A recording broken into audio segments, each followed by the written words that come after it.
to you, what was the response to that grievance? The grievance process has been going on now since March, so half a year, and every level of the way within the internal university administration has been a denial, from the provost, the chancellor, and now the president's level. And interestingly, the president of the University of Alaska has some national reputation as being a staunch defender of academic freedom, but he has never had to make an actual decision to either protect or object to academic freedom until this case. And what we just found out a few days ago is he ran for cover and did the wrong thing. So I think they know they've done the wrong thing here, and this really sets a cloud up over the entire university where faculty now do not feel comfortable in speaking and teaching their truth openly. They know that they can suffer reprisals. Professor Steiner, I wanted to ask you about the latest information of the Obama administration, given conditional approval to Shell Oil's plan to explore 2 of its leases in the Beaufort Sea next summer and fall. Opposition from environmental groups, risking the pollution in one of the most remote regions of North America, and also native villagers.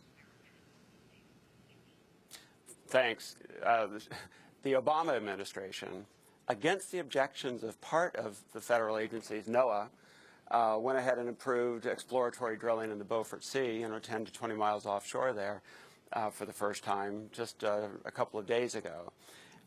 We question the rationality of that. Even some of the federal agencies question the sensibility of all that. The lease sale that this particular episode with me and the university and NOAA began with was in Bristol Bay, Alaska. It's certainly one of the most productive chunks of the world ocean anywhere. There's more marine mammals and fishery value there, and some very highly threatened protected species.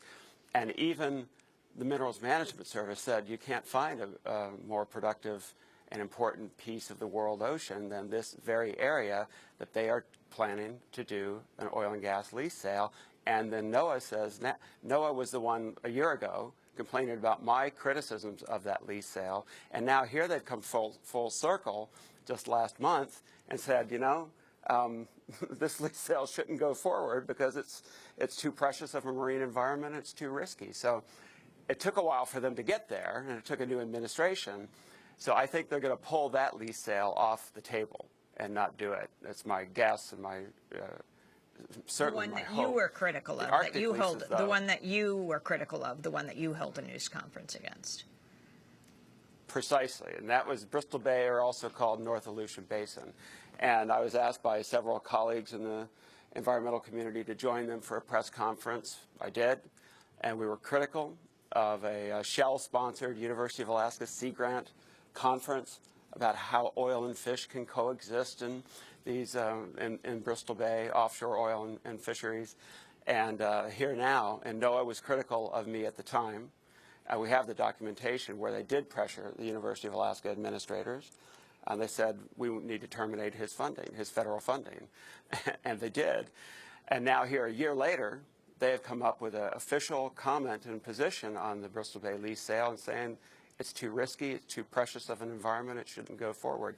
They are, however, going forward with the Arctic sales, although Secretary Salazar is reconsidering which of those to do and how many and how soon. So, Rick Steiner, I want to thank you for being with us as you speak to us on the 20th anniversary also of the Exxon Valdez oil spill.